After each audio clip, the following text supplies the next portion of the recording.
Yeah.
Yes.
Je voudrais ce matin bénir le Seigneur pour l'opération spirituelle que nous avons connue ici. Vous vous souvenez de l'opération des terres, où il fallait prendre les terres et de là où tu travailles et de ta maison. Je vais dans le supermarché, je tisse des amitiés pour se faire connaître. Et à l'issue de ces amitiés, j'entends qu'on doit faire une opération pour posséder une terre. Donc, je vais là-bas par la foi et je prends la terre, je pars chez mon père spirituel, je lui dis, mais si tu ne travailles pas, qu'est-ce que tu fais? Il dit, non, tu peux prendre la terre de là où tu veux aller. Il dit, ah là, c'est bien, parce que moi-même, c'est ce que j'ai fait. Et je suis arrivé, on a prié. Après la prière, nous étions en formation en début de ce mois et un ami m'appelle. Il dit, ah, cher ami, il y a une bonne nouvelle pour toi. Je dis, il y a quelle bonne nouvelle? Toi-même, tu sais qu'à ce moment-là, je suis à 13 vies et puis tu me dis bonne nouvelle. Il dit, il y a bonne nouvelle pour toi. Prends les dossiers, viens les déposer dans l'école. Il dit, ah, tu dis quand même, il y a quelle bonne nouvelle? Parce que c'est maintenant que je comprends ce qui se passe. Il dit, prends tes trucs. Il dit, ah bon, d'accord, j'arrive tout de suite. Donc, je demande la permission au responsable de la formation et je pars dans l'institut, je dépose et le monsieur me dit, bon, très certainement, à la faveur de cette année-là, tu es retenu.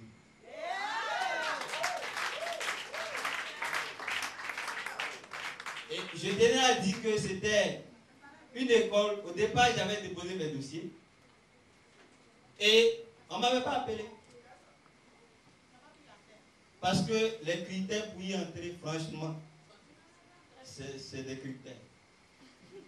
Voilà. Des sérieux critères qu'on a connus.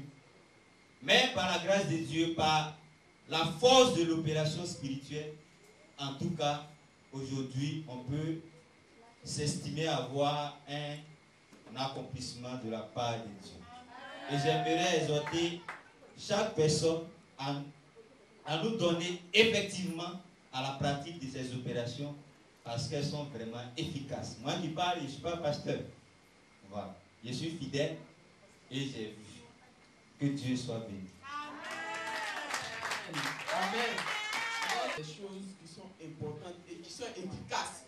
Quand tu y ajoutes ta foi. Amen. Parce que souvent on fait les choses, mais on ne croit pas trop. On t'a dit de prendre la tête de ta maison, tu soulèves, tu pries, sans trop de conviction de foi. Amen. C'est ta foi que tu ajoutes à la chose. Amen. Qui te donne de posséder. Amen. Amen. Le miracle qui est derrière. Amen. On va encore recevoir un autre frère. Amen. Qui est le frère, le responsable du conseil local ici, le frère Sokouri Constant, qui a connu une délivrance. Amen. Qui va nous rendre son témoignage. Peuple de Dieu, je vous salue dans le nom de Jésus-Christ. Est-ce qu'on peut acclamer le nom du Seigneur?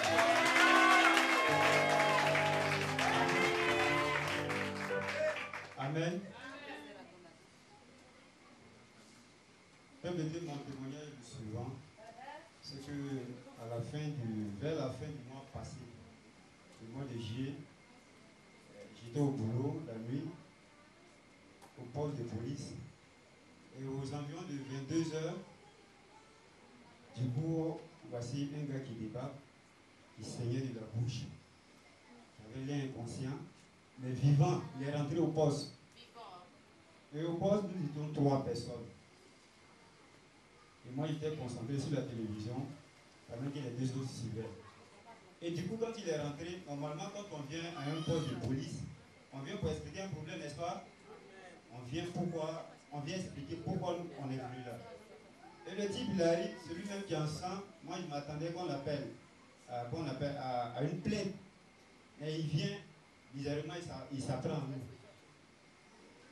Il vient, il saute sur le doyen qui était là, le CB, attrape à l'école, le CB même qui ne comprend rien, me repousse. Lâche-moi, qu'est-ce que tu veux, sors. La prise était trop longue, il me lève et je me retourne. Voici un gars qui est en sang, vraiment qui violentait le poste. Et comme ça, je me lève, puisque le doyen n'était pas trop, qu'on appelle, en forme pour pouvoir réagir. Donc lui, je l'ai mis de côté, et le gars, je l'ai repoussé, sors d'ici.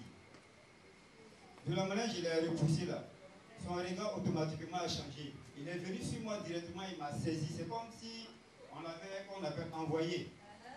Et ma réaction, automatiquement, a changé. C'était comme si on lui avait dit, voici l'homme que tu cherchais. Il m'a pris au collier. Ah, qu'est-ce qui se passe? Il t'a entraîné encore, tu me prends par l'école.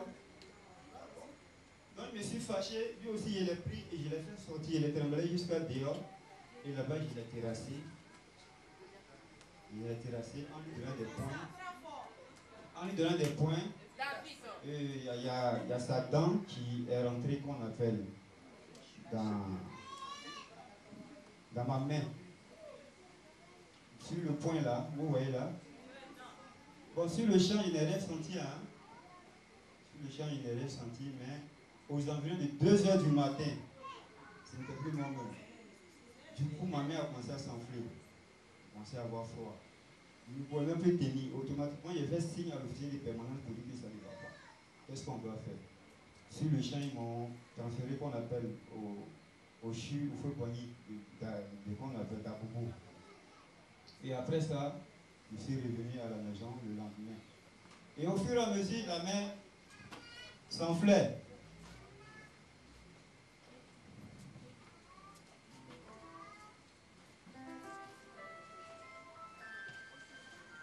La main s'enflait, arrivé à l'hôpital chez nous au plateau. Les médecins me voient, ils examinent la main, ils me demandent, mais qu'est-ce qui t'a eu? Il dit non, qu'il y a eu une morsure humaine. Je dis, mais ça, c'est pas une morsure, ça ressemble à autre chose. J'essaie de faire les examens, on ne voit rien. Je vais même, ils m'ont fait qu'on appelle une radio, je vais au CHU, je fais la radio, je ne vois rien. Mais la main est toujours bizarre, elle s'enfle. Et jusqu'à l'avant-bras même aussi était enflé. Comme ça, on a commencé à faire les soins. Et là, maintenant, j'étais un peu paniqué. On dit ici, non, c'est telle maladie, c'est telle chose, il y a la rage, ceci, cela. J'ai dit, mais j'ai fait tous les vaccins qu'il faut. J'ai fait tous les soins qu'il faut. Donc, par la grâce de Dieu, la main a commencé à diminuer, à baisser. Et pendant que je tendais vers la guérison, la main s'enflait à nouveau encore. On ne sait pas pourquoi. Mais je suis parti, ils m'ont dit qu'il y a une chair qui a poussé et qui a dépassé carrément la peau. Mais il fallait enlever cette chair-là et recoudre. Et comme ça, on va voir ce qu'on peut faire. Et on a fini de faire ça. Par la grâce de Dieu, la pièce est cicatrisée. Mais le problème est que le doigt n'arrive plus, qu'on appelle, à fonctionner comme avant. Où il est là, il n'arrive pas à le lever. Il n'arrive pas. Ils disent qu'il va mettre ça qu'on appelle. On va trouver un moyen pour pouvoir lever ça.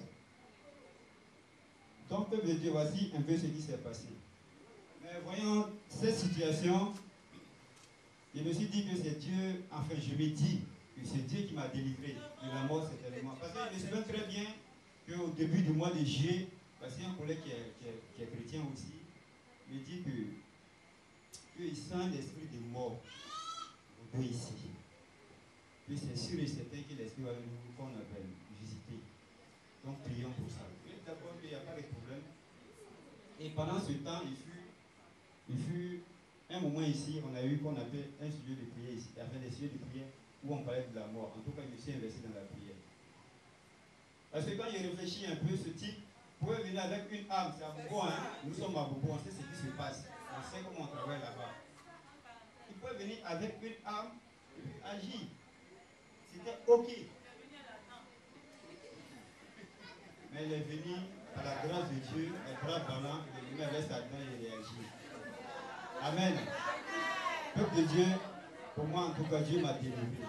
Parce que je me souviens très bien, même avant d'aller en formation, en 2008, il y a eu cette même occasion qui s'est présentée. Pendant qu'on priait ici, où l'homme de Dieu a dit que prions, qu'il y a un esprit de mort qui roule. Il y avait même des exemples palpables où des fils de l'ambassade des États étaient attaqués de partout. Il y avait des exemples. Et comme ça, il se passe si on se souvient très bien, nous étions en gêne, et puis on avait une semaine où on venait, très bien, matin et soir. Matin, un truc comme ça. Dans cette même période-là, pendant que moi je me débrouillais quelque part, il me préparait pour aller en formation. Parce qu'un fer, un morceau de fer, il pèse au moins 5 kilos. Non, peut-être 3 kilos et demi.